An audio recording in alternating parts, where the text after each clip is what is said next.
Jemi rikthyer në studion e programit Familja 7, prezantojmë Royal Rangers, një program ku pjesëmarrësit përgatiten për jetën, jetojnë aventurën, forcojnë besimin dhe ndërtojnë miqësi.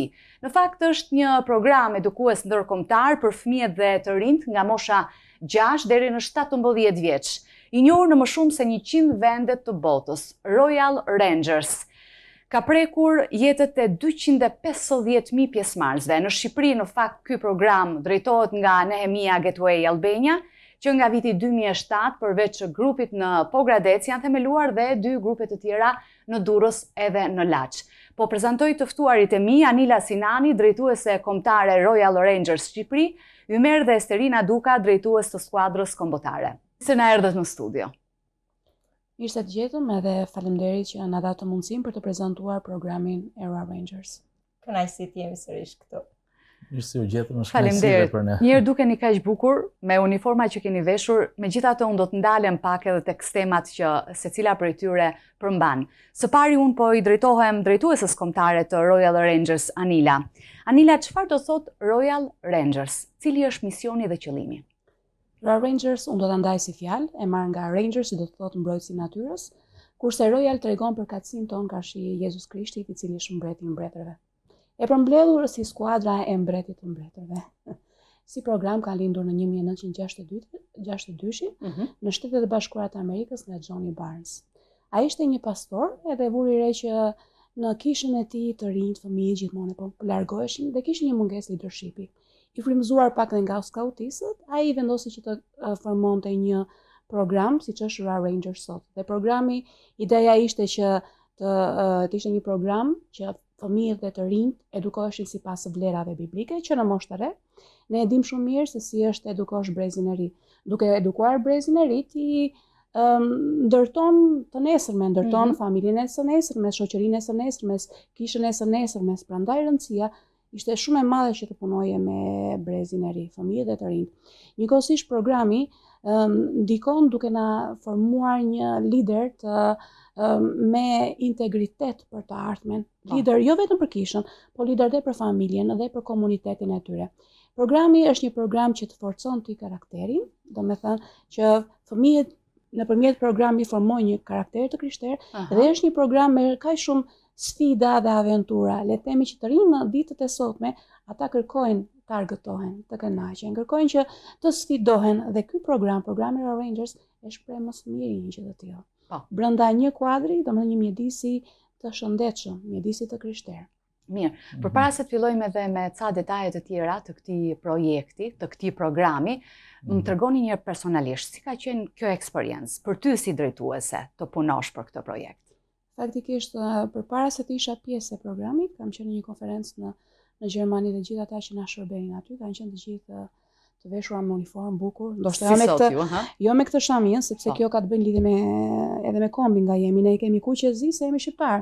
Ata e kishin vendosur një shami ndërkombëtare blu dhe të verdhë, edhe më kanë bërë kaq shumë përshtypje se si shërbenin dhe se si ishin në unitet shumë me njëri tjetrin. Dhe kam thënë, unë dua të jem pjesë e kësaj gjëje. Domethënë deri në atë kohë kam qenë drejtuese e fëmijëve në kishën time në Gjirokastër dhe pastaj u kam lëvizur nga Gjirokastra në Pogradec, më është prezantuar ky program, jam sfiduar në fillim se me thënë të drejtën kam marrë direkt në pjesë në një kamp trajnimi dhe shumicën e gjërave nuk dija fare, për shembull nuk dija të ndërtoja çadër, më falni, as të prija drut me sopat nuk dija. Po me kalimin e kohës jam bërë eksperte në këtë drejtim. Pra shiko, nisi gjithçka në atë konferencë jashtë, që ti kishe një dëshirë zemre. Po, dhe thash, sa bukur ja vlen që të punosh me të rinjt dhe ti shikosh në këtë drejtim gati për të shërbyer. Ata ishin 15-16 vjeçare dhe ishin drejtues në këtë shërbes, po tamam me integritet. Më kupton? Neve na dukeshin të vegjël që të vendosin fëmijët të shërbenin në ato moshë. Po, pastaj kur kam filluar me programin, kam parë edhe fëmijët që u japin përgjegjësi që të vegjël fare dhe shikojnë se si ata vërtet mund ta mbajnë një përgjegjësi të caktuar. Po për ju, Ymer dhe Esterina? Për mua ka qenë eksperienca e parë në 2008, edhe ishte për herë parë që shkoja në një kamp Royal Rangers.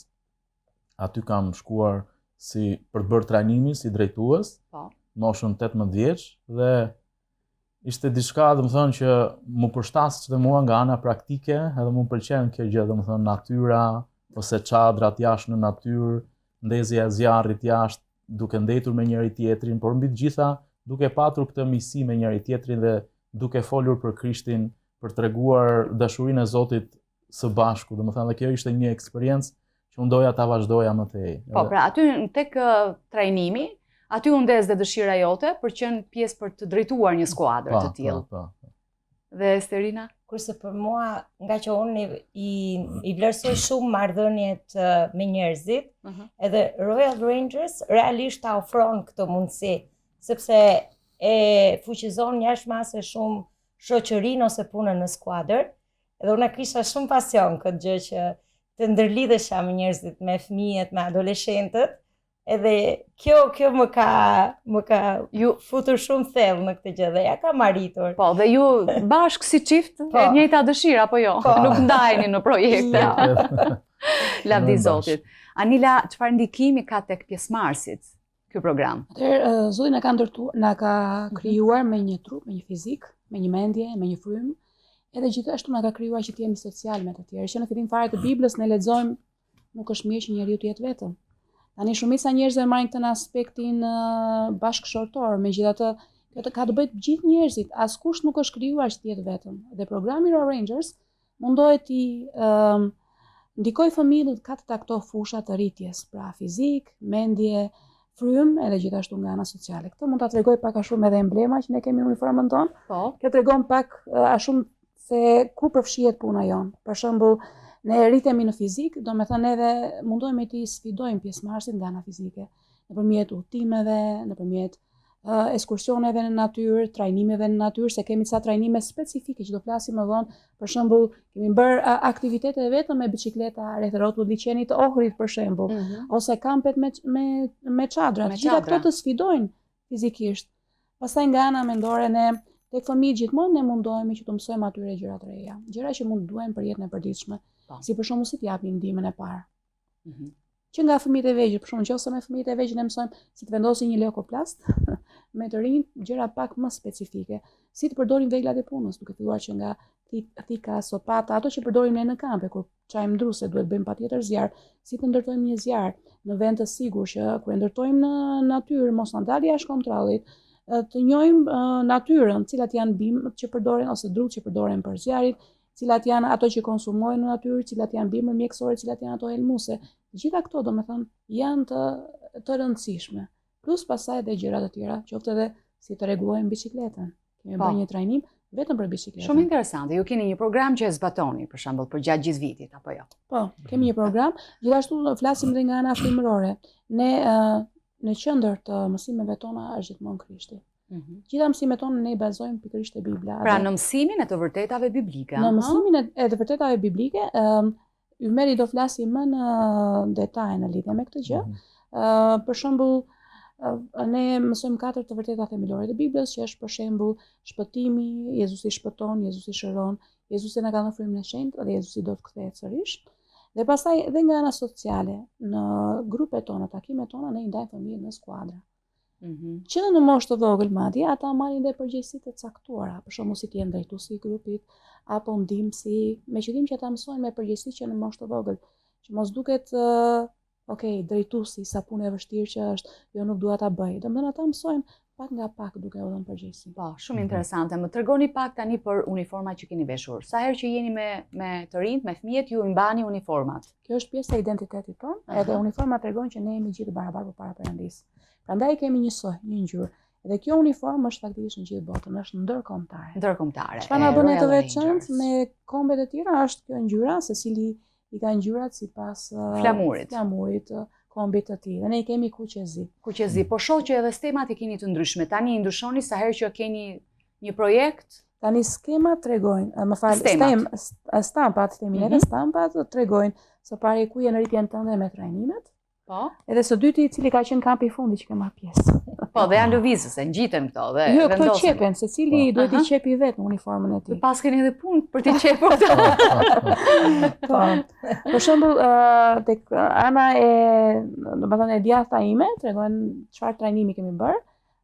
Ymeri më duket se Ymeri Jete, më fal, Esteina është ka një National Training Camp, ose në Shqip kamp trajnues kombëtar. Po. Ymeri është kamp trajnimi në ecje, sepse edhe këto janë faza të ndryshme të trajnimit, dhe unë jam në një kamp trajnimi kombëtar, po të avancuar.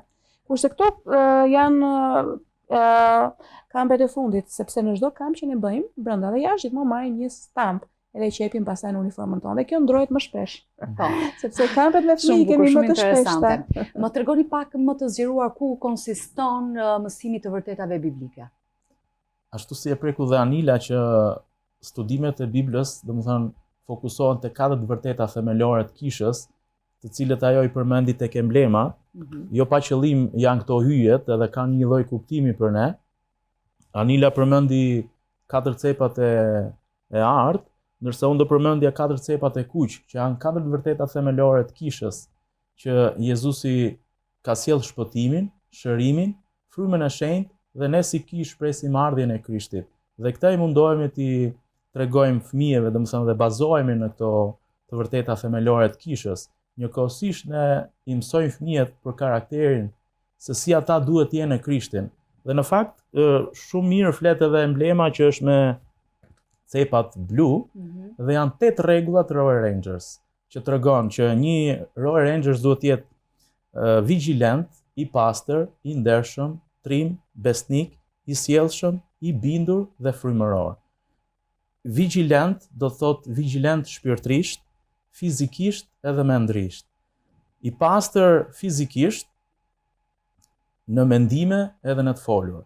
Që do të thot ne i mësojmë fëmijët të lajnë pjatat kur ata vetë gatuajnë, mos t'i lënë ashtu, edhe në mendime, domethënë që në mendime ne të kemi mendime të pastra, por edhe e folura jon me njëri tjetrin, domethënë të jemi të pastër në të folur, të ndershëm që nuk gënjejmë, nuk vjedhim ose nuk tralltojmë. Edhe kjo flitet kur jemi në kampe, që ne jemi një skuadër, jemi një familje.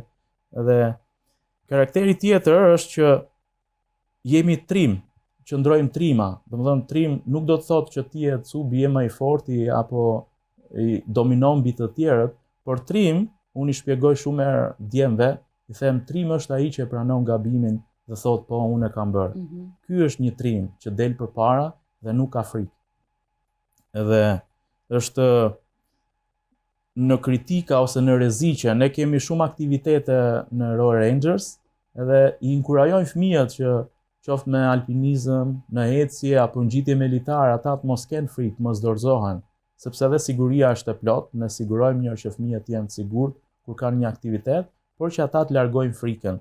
Gjithashtu të jemi besnik ndaj familjes, ndaj kishës, fisit edhe shokëve që kemi përreth. Të sjellshëm, kemi një sjellje të mirë, të jemi të kujdesshëm, edhe zemër gjerë me njëri tjetrin.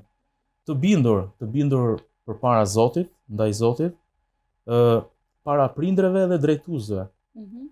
Dhe e fundit që është frymëror, që një Royal Rangers duhet lutet, të lexoj Biblën, të dëshmoj për Jezus Krishtin si Zotin dhe shpëtimtarin e tij. Shumë bekim. Më trego pak Anila, grupet janë të ndara sipas moshës. Ndërkohë grupet janë aktiv të Royal Rangers aktualisht në Pogradec edhe në Durrës, pra kur i keni takimet? Takimet ne i kemi të përjashme. Domethënë unë faktikisht nga që kam shumë grupe, ne i ndajmë dhe kemi pothuajse takim çdo ditë. Pothuajse çdo ditë në Pogradec. Në Pogradec, po. Se kemi dhe një numër të madh fëmijësh që kanë aplikuar për Rangers, një pjesë të prindërve e mbështesin një gjë të tillë. Po. E marrim leje nga prindërit para se të aplikojnë programin e Patjetër, ha. Bëhen pjesë e programit. Grupet e Rangers i kemi ndajmë në 4 grup mosha që janë fillestarët, sepse ata kanë kërkesa të ndryshme. S'mund të japësh një program për grup mosha të saktuara. Tjetër nevoja ka një person, një fëmijë që është 7-8 vjeç, tjetër nevoja ka një që është 17 vjeç. Dhe 7-8 vjeçët janë ata që s'kan shumë vëmendje, i pëlqen shumë të mësojnë nëpërmjet lojës, prandaj ne në programin këtu e fokusojmë nëpërmjet këtyre gjërave, domethënë që ata të mësojnë aftësi motorike dhe shoqërore. Pastaj për informatorët që të ndryshe ata duan të imitojnë. Është mosha më e mirë për të formuar karakterin e tyre, janë shumë të mirë për drama, janë të shkëlqyer Ju pëlqen pak sfida, po jo deri në rast kapitje. Prandaj me këta neve zhvillojmë aktivitete të vogla në natyrë, shëtitje të vogla, edhe është mosha ku ata mund të marrin pjesë qoftë në aktivitete kombëtare, qoftë në aktivitete ndërkombëtare. Sepse fëmijët e vegjël e kanë çik të vështirë ata shkëputje nga prindrit. Pastaj 12 e 14 vjeçarët kemi udhës zbuluesit, me këta ne zhvillojmë aktivitete pak më sfiduese, për shembull, nëse me informatorë thjesht një shëtitje, me udhër zbuluesit ne zhvillojmë aktivitete siç thash në rastin e mëparshëm që e përmenda, një udhëtim rreth rrotullit liçenit të Ohrit, që është vetëm një shembull, me bicikleta dhe ata me pajisje me vete. Dhe pastaj për mbi 15 deri në 17 vjeç, ata kanë trajnimet e tyre, që është trajnimi i drejtuesve për të rinj, drejtuesve për të rinj, që ata fillojnë dhe marrin pak përgjegjësi. Ata bëjnë pak a shumë si kolegët e tu, sepse marrin përgjegjësi e mbajnë përgjegjësinë bashkë. Dhe sa zgjat një takim për shembull, çdo ditë që mblidheni, 1 orë, 2 orë, si funksionon? Shiko, takimet janë të ndryshme. Për shkak të kohës, neve bëjmë takimin vetëm 1 orë. Megjithatë, kemi edhe takime post së fisit, ku nuk kemi vetëm një grup, por kemi të gjitha grupet bashkë. Edhe këto takimet normalisht zgjasin 2 deri në 3 orë. 2 deri në 3 orë. Sepse kemi shumë gjëra, shumë aktivitete në natyrë. Domethënë, në mësime që ne zhvillojmë, i kemi në 4 faza. Unë për shembull tregoj për dimën e parë dhe ti shikon. Pastaj është faza e parë. Faza e dytë është unë tregoj, demonstroj, ti ndihmon. Faza e tretës ti demonstron tashmë, sepse unë ta kaloj ty përgjegjësinë, edhe unë të ndihmoj, dhe faza e katërt është unë vetëm shikoj, ti e bën gjithçka vetë. Në këtë mënyrë domethënë ne mësojmë fëmijët në praktikë. Hap pas hapi. Hap pas hapi. Dhe si e keni bashkëpunimin edhe me skuadrat e tjera ndërkombëtare? Sterina? Por ne faktikisht kemi shpesh herë trajnime të ndryshme, përveç se ato që kemi brenda fisit, ne kemi dhe trajnimin e NTC-s, National Training Camp, ose kampe trajnuese për të rinjt, kur ata arrin në një moshë madhore, dhe shpesh herë ne i bëjmë këto takime, këto trajnime bashk, edhe të rinjve dhe NTC-n, ne i bëjmë bashk këto dhe në këtë formë ne arrimi mblidhemi si të treja fiset që jemi dhe bëjmë këtë trajnim për t'i rritur këta të rinj tashme. Sepse i kemi marrë nga mosha 15 vjeç, ju kemi mësuar përgjegjësi të vogla, por tani kalojnë në një fazë ku ata do të marrin përgjegjësi më të mëdha, sepse faktikisht ne siguria e fëmijëve për ne është shumë e rëndësishme, se kemi fëmijë më shumë. Për këtë arsye, këtyre të rinjve, në këto kampe që i bëjmë të përbashkëta, këto trajnime, atyre ne nuk ju mësojmë vetëm ngritjen e çadrave, ngritjen e zjarrit, si të gatuajmë në grup, për busullën, ose trajnime praktike, por ju mësojmë atyre dhe metodologjinë anës frymërore, se si ata të punojnë me këta fëmijë, se si ata të sillen në një shërbes, edhe të jenë përgjegjës. Dhe në këto kampe trajnimin ne i bëjmë gjithmonë bashkë. Kampet i organizoni këtu apo ju keni pasur edhe keni dalur dhe jashtë Shqipërisë? Jo, dua të sqaroj pak lidhje me këtë gjë kampi. Programi Raw Ranger është një program i centralizuar. Domethënë është brenda një strukture botërore, pastaj kontinentale që kemi këtë strukturën brenda Europës, sepse thamë është e përfshirë brenda gjithë në vendet e Europës dhe gjithashtu edhe brenda Shqipërisë. Dhe kur është e centralizuar, komunikimi është më i mirë, edhe bashkëpunimet janë më të shumta. Siç kemi neve organizimin brenda Shqipërisë, kemi organizimin qoftë në Ballkan, qoftë në Europë. Edhe ky organizimi bën që shpesh ne të bëjmë gjëra së bashku. Bëni gjëra së bashku. Estina foli për kampe trajnuese kombëtare që ne tashmë i zhvillojmë brenda Shqipërisë, por kemi edhe kampe trajnuese që neve i zhvillojmë jashtë Shqipërisë. Për shembull, unë shpjegova pak më parë për këtë stambe që ishte Meri, që është kamp trajnimi në lëvizje. Ne shpesh herë nga që ndërmjet vendeve të Ballkanit kemi një bashkëpunim shumë të mirë. Dhe pse ndodh kjo gjë? Për arsye se jo të gjithë jemi ekspert. Domethënë, nëse do bësh një trajnim në vendin tënd, duhet të kesh një skuadër të mirë trajnuar për të gjë. Dhe duke qenë se mungesa nuk është vetëm e jone, apo gjithë vendeve të Ballkanit, lind nevoja që shpesh ne të zhvillojmë trajnime së bashku. Edhe këtë vit kemi për të pasur një kamp trajnimi kombëtar në Pogradec, në bashkëpunim me një grup nga Zvicra. Dhe gjithashtu në shtator kemi të pasur një kamp trajnimi në lëvizje me një grup trajnerësh nga Rumania edhe pjesëmarrë do ketë shqiptar dhe maqedonas. Diçka fantastike. Fantastike, Na shumë duket bekim. pavarësisht ndryshimeve, qoftë gjua, qoftë kultura, qoftë vendeve, prapë kur mblidhemi bashkë kemi një familje. Po. Ymer, si lidhni këto mësimet me jetën e përditshme, se shoh që na ke marrë dhe një busull me vete. Në fakt, ne lidhim mësimet në gjërat praktike. Kur shkojmë në fëmijët në mal, për shembull, edhe bëjmë një ecje të gjatë, ashtu si Anila tha që unë kam mbaruar për ecje në mal, domethënë kam mbaruar këtë NTC-n apo NTT. Dhe kjo ishte një eksperiencë e bukur për ne. Ishim në një mal të Serbisë dhe nuk dinim ku do shkonim, thjesht kishim një art, atëherë nuk ishte GPS në atë kohë, por që u orientonin nëpërmjet busullës, dhe të shkonin në pikën ku duhet arrinim. Edhe kjo ne lidhim me fjalën e Perëndis që ashtu si busulla na orienton në vendin e dur ku ne duhet shkojmë, ashtu dhe fjala e Zotit na orienton ne jetën tonë se si duhet të ecim për të gjetur të vërtetën, për të gjetur shpëtimin, për të gjetur rrugën. Edhe Bibla është busulla jon gjatë gjithë jetës deri në fund të jetës sonë. Dhe këtë e lidhim si mësim me fëmijët. Gjithashtu përdorim qoftë edhe litarët, ka marrë një litar si simbol, edhe litarët ne si Rangers na duhet, qoftë në ngjitje në mal apo qoftë për të lidhur çadrat me njëri tjetrin, për të ngulur kunjat, edhe litar për të lidhur me njëri tjetrin, për të rresh njëri tjetrin. Unë kam marrë 3 litar që janë të ndryshëm, edhe ashtu dhe si çdo njëri për nesh, jemi 3 persona këtu, kemi karaktere të ndryshme, por me një qëllim. Edhe ajo çfarë na lidh ne është marrëdhënia jon me Perëndin.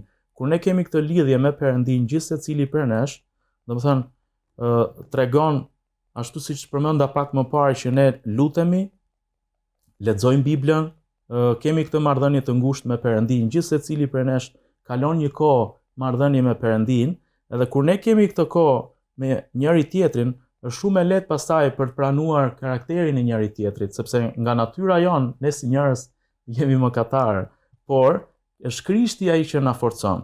Thash pak më parë që gjithë secili për nesh ka një karakter të ndryshëm, edhe ajo çfarë na lidh ne, domethënë këtu janë 3 raste, por nëse ne jemi me Krishtin dhe kemi një lidhje me Krishtin së bashku, atëherë ne jemi një në Krishtin. Edhe kjo tregon lidhja jone e përsosur me Perëndin deri në përjetësi. Është Krishti që na ka lidhur sot edhe në përjetësi.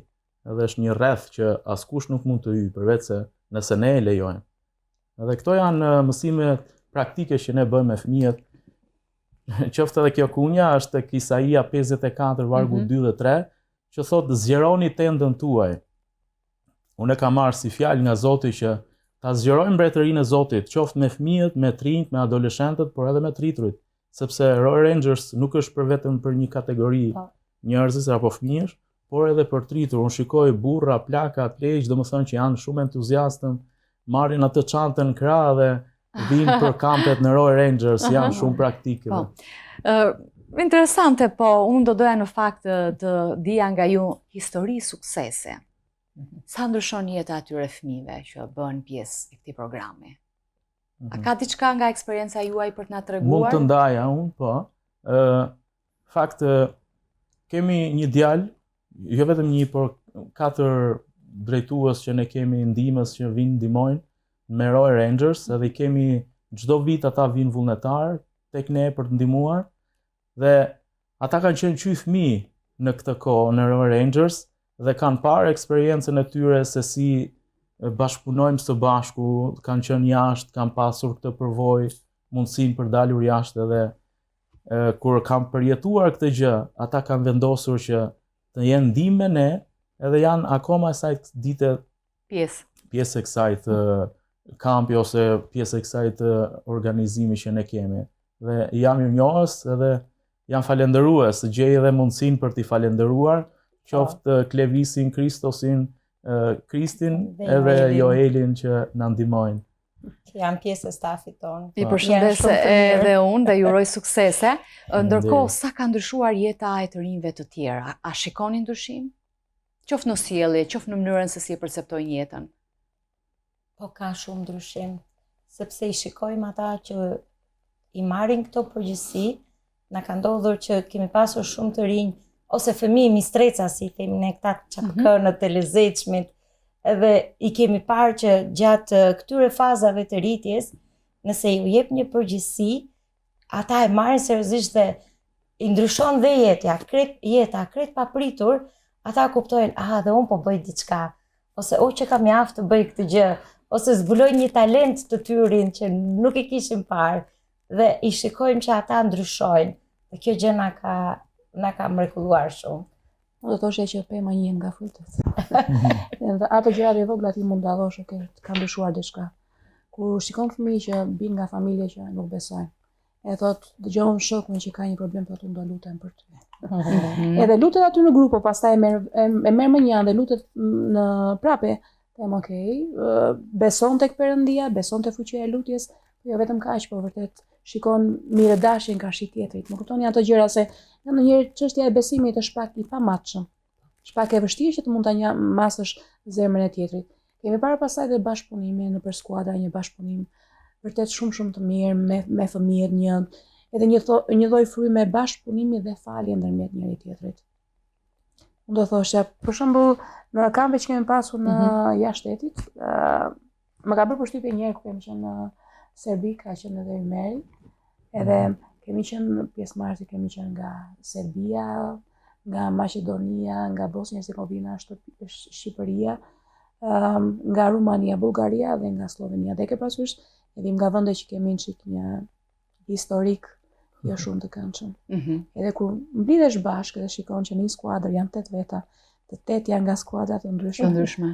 Dhe që merren vesh shumë mirë, kjo është një unitet, po një unitet i prekshëm, i dallueshëm, kaq qartë, edhe thua, unë dua të jem pjesë e kësaj, sepse unë dua të sjell ndryshimin, unë dua të ndërtoj mbretërinë e Perëndis. Po. Sepse ka shpresë. Edhe këtë gjë e kemi parë te drejtuesi, këtë gjë e kemi parë kaq dukshëm edhe tek fëmijët. Lavdi Zotit. Aktualisht pak a shumë, sa fëmijë dhe adoleshent janë pjesë e këtij programi? Ne themi 200. 200 fëmijë. Tani nga zona e Pogradecit, ndërkohë këtë program ju e keni edhe në Durrës edhe në Laç, në mos gaboj? Në Durrës dhe në Laç, po. Dhe në Laç, e keni të shtrirë. Pra jeni pjesë e skuadrave, nuk e kemi përfaqësuesin e Laçit. Si është ideja, si është plani, vizioni? Keni dëshirë që ta shtrini këtë në bashkëpunim dhe me kishat e tjera? Kur e ndërtoi Johnny Barnes si program, ideja ishte që të mund të ndërtonte, të mund të ndihmonte gjitha pastorët e kishave, me qëllim që të mund t'i mbani fëmijët, të ungjillizonin, t'i paisnin ose ungjillizim, mbajtje dhe pastaj dërgim, që se them në këtë mënyrë. Jam vërtet dishepull i Jezusit. Dhe kjo ishte një program, duke qenë se ka kaq shumë aktivitet, sfida, argëtim, është një mënyrë se si ti mbash të rinjtë, jo vetëm kaq, po ti formosh ata si drejtues për të ardhmen. Po. Prandaj ne duam që, domethënë në çdo kishë të Shqipërisë, patjetër me dëshirën e drejtuesve të tyre, të mund të kemi një grup të Rangers. Ne jemi gati për të marrë drejtues nga kishat e tyre dhe për t'i trajnuar që pastaj ata për të vijuar me skuadrat. Jo vetëm kaq, po jemi gati që në vazhdimsi të mund të ndihmojmë me qëllim që se ka shumë pyetje në fillim. Si bet kjo. Janë ato pikpyetje që kemi pasur secili prej nesh ku kemi nisur programin. Derisa ngrihet të gjithë. Struktura. Patjetër, edhe jemi gati për t'i ndihmuar ata. Si vjet ne kemi për të pasur në Korrik, 6 me 11 Korrik në Pogradec, kemi të pasur një trajnim, dhe nuk është vetëm një trajnim specifik për Rangers, por është një trajnim që është edhe për drejtuesit e fëmijëve, edhe për drejtuesit e adhurimit, edhe për drejtuesit bazik të kishave. Po, do ta keni këtë vit. Jemi të hapur për gjithë, ne këtë trajnim e bëjmë për të rinjtë, me qëllim që në vazhdimsi të rinjtë të mund kishat të mund të dërgojnë të rinjtë e tyre, të trajnojmë dhe pastaj këtë frutet e këtij trajnimi të shikojmë pastaj në kishat e tyre. Po. Do kemi edhe një kamp trajnuesi, një kamp trajnimi kombëtar që përmendi Vesterina, është trajnimi bazë. Dhe mbi këtë pastaj bëjnë trajnime të tjera, për shembull, një trajnim në lëvizje, një trajnim me kanoi, një trajnim të ndihmës së parë, një trajnim të alpinizmit. Domethënë janë gjitha këto gjërat, se varet çfarë nevojë ka grupi. Ne tham, për ne është shumë e rëndësishme që trajnerët të mund të trajnohen rregullisht për arsye sepse siguria e fëmijëve do të jetë në nivelin më të lartë. Kur një fëmijë aplikon ose një adoleshent, cilat ka disa kritere që duhet të përmbush, të tipit vetëm leje nga prindëri? Vetëm leje nga prindi, po. Vetëm leje nga prindi, edhe po. Kush janë disa nga sfidat që keni hasur? Se tani është përgjegjësi të kesh këta fëmijë në mbikëqyrje dhe me organizimin që ju bëni. Ka pasur sfida? Kjo është një pyetje shumë e mirë, po kemi pasur sfida. Kemi, shumë. Sfida jonë është me të rinjt në fakt që marrin këtë trajnim gjatë gjithë këtyre viteve në moshën 14, 15 deri në 17 apo 18 dhe për shkak të shkollës mundohen të emigrojnë ose të shkojnë nga një qytet tjetër apo jashtë shtetit. Edhe na bie përsëri për të filluar nga e para për trajnuar drejtues të tjerë. Dhe këto janë disa sfida. Gjithashtu sfida tjetër është që ne në Shqipëri kemi shumë turistë që vinë. Dhe në fakt në vendin ku ne bëjmë kampe, kemi breakdate-it edhe në atë kohë gjatë verës ka shumë njerëz, edhe ne duam t'i veçojmë fëmijët në natyrë dhe t'jenë vetëm. Dhe kështu kemi menduar që kampet i bëjnë ose në pranverë ose në vjesht. Edhe këtë vit kemi organizuar bashkë si skuadra, qoftë Laçi apo po Gradeci dhe Durrësi, një kamp në Durrës, në gjirin e Lalësit, dhe kjo do jetë tani në maj. Edhe kjo është domethënë për shkak se e bëjmë më shpejt para se të vinë turistët ose njerëz të tjerë. Kampin e bëni me çadra dhe sa zgjat zakonisht si ditë? E kemi bërë 3 ditë. Keni bërë 3 ditë. Kampet janë të ndryshme, po flasim kampet e trajnimit janë kursisht 4 ditore. Kampet që jemi ndërkombëtare, që jemi kampet europiane apo ballkanike janë 1 javore. Nëse bëjmë kampet vetë varet nga koha dhe ne mund ta bëjmë në fundjavë, mund ta bëjmë gjithë javën, varet. Ndërkohë, besoj keni edhe një bashkëpunim konstruktiv me prindërit, as diskutohet. Patjetër. Është në momentin e parë që ne marrim lejen, është bashkëpunimi, është prezantimi tek ata. Jo vetëm kaq, po nuk e di, unë mund të flas personalisht që ne kemi pasur shpesh prindë nga qenë të gatshëm, i ka pëlqyer, ua sa bukur, më pëlqen, a mund të përfshihem dhe unë, a mund të ndihmoj dhe unë. Okej, unë kam një tokë, mund ta përdorni, është mjaftueshme që të ndërtoni çadrat tuaja, janë këto gjëra të vogla, më kupton që tregojnë që ata janë entuziast dhe që janë bashkëpunëtor. Nuk e di për Estelina i Meri si ka qenë. Kurse për neve ka qenë shumë e frutshme, sepse prindrit, lidhjen midis fëmijëve dhe prindërve, jo vetëm kemi që bëjmë vizita tek ata, kemi përdorur si ur lidhse që t'i afrojmë ata me ne, t'i miksojmë me ne, po shpeshherë kemi ftuar në programet, aktivitetet që bëjmë brenda kishës, dhe ata janë shumë entuziast kur shikojnë se si fëmijët e tyre rriten në këto faza, piqe ndryshojnë, madje në shumë kampe, prindrit kanë gatuar për ne. Ata kanë mbajtur gjithë kampin me gatim, na kanë sjellë dhe mielin dhe vezët, na kanë sjellë gjëra të mira dhe e bukur është që ne kemi fituar disa prej këtyre prindërve për Krishtin dhe kjo është më e rëndësishme për ne. Kur lidhja jon nga fëmia tek prindi dhe t'i sjellim ata në Krishtin, them kjo është një fitore e bukur. Lavdi Jezusit. Dhe sa vite Royal Rangers në Shqipëri? Nga 2007. Si i bie 2007, 2025, 18? 18 po. 17-18 vite. Goxha eksperiencë. Kështu që unë lutem edhe besoj fort që Royal Rangers në fakt duhet që të shkojë edhe në qytete të tjera, të keni më shumë bashkëpunim me kishat. Është e lutja jonë. Edhe jonë. Shpresoj që në përmjet programit kemi pak reagim, kemi njerëz të interesuar. Mund na shkruani në Facebook tek Royal Ranger Albania ose pse jo tek numrat e kontaktit që do shta dalin të titrat. Po, atëherë një kishë që është e gatshme të bashkëpunojë dhe të ketë një skuadër, të ngrihet një skuadër me këtë emër. Pra, mund t'i jepet mundësia që të nisi diçka në Tiranë, thjesht duhet kontaktoj fillimisht me ju? Duhet kontaktoj sepse gjithë ata që duan të marrin pjesë, ata duhet të jenë pjesë e trajnimit. Po, fillimisht sigurisht do trajnohet dhe është proces. Po. Sa shumë për të folur për Royal Rangers. Po m'pëlqen edhe mua. Po mund të na bashkohesh ndonjëherë. Me shumë kënaqësi. Unë ju falenderoj shumë, besoj që ne kemi sjell një esencë të gjithë asaj që ju organizoni edhe bëni. Edhe sa bekim të dëgjojmë që unë s'kisha dëgjuar në fakt asnjëherë për Royal Rangers, edhe befasohem dhe kur shoh se sa shumë njerëz në Zotin ka që punojnë, e brezi që po ngrihet një brez me vlera, po rritet me fjalën e Zotit. Ashtu besoj. Po. Amen. Shumë faleminderit. Kënaqësi. Faleminderit. Shumë bekime, shumë suksese, do të dëgjohemi sërish në të tjera programe, ndërkohë miqin e kemi ardhur në fund të programit ton, si gjithmonë ju uroj të kaloni një fundjavë të bukur, plot me bekimet e Zotit, edhe unë ju inkurajoj që të vazhdoni të qëndroni, sepse Zoti më i madhi është në krahun tuaj. Kur ai është me ju, askush nuk është kundër jush. Kalofshi bukur, takohemi të shtunën e ardhshme.